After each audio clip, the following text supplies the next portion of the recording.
डाइरेक्टरबाट कुरा सुरु गर्न चाहेँ मैले।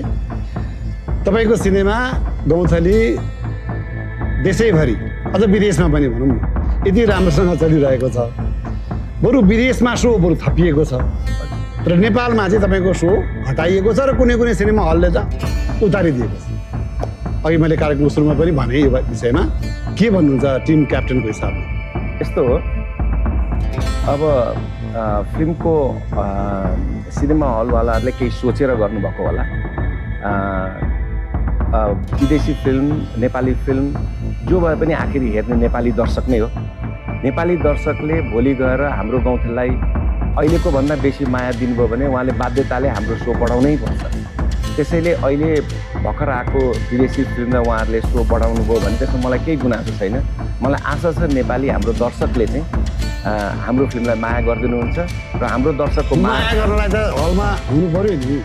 यस्तो हो, जुन किसिमको अहिले जति हल छ र जुन किसिमको अहिले हलमा दर्शकहरू आउनुभएको छ होइन, त्यो माया गर्नुभएको छ। त्यो माया चाहिँ अब सिनेमा हलवालाहरूले पनि देख्नुहुन्छ भन्ने त्यति मात्र भन्न चाहन्छु। त्योभन्दा बेसी त अब के भन्न सकिन्छ, आफ्नो हल छैन। अब यो विषयमा केही भनाइ छ यहाँहरूको पनि? पहिला डोसाबाट जान्छ होइन, अलिकति मनमा खिन्नता त हुन्छ नि।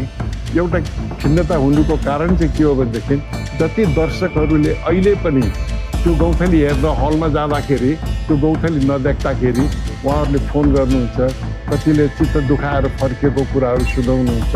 हामीलाई नि दुःख लाग्छ र यस्तो नहुनु पर्ने थियो भयो होइन। हामीलाई गुनासो गर्ने ठाउँ पनि हाम्रो त्यति छैन, तर एउटै के हो भने हल मालिकहरूले यो कुरालाई अझ मनन गरेर केही सो नयाँ आउने सिनेमालाई, केही सो चाहिँ गौँथलीलाई त्यसरी मिलाएर गरिदिएको भए हाम्रा दर्शकहरू खिन्न हुनुपर्ने थिएन। यहाँ के भन्नुहुन्छ यो विषयमा?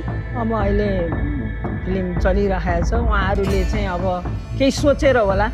अब त्यसरी चाहिँ कुनैले उतार्नुभयो, कुनैबाट चलिरहेको पनि होला, केही सोच्नु भएको होला। पछि उहाँहरूलाई नै आफैलाई रियलाइज हुन्छ होला जस्तो लाग्छ मलाई।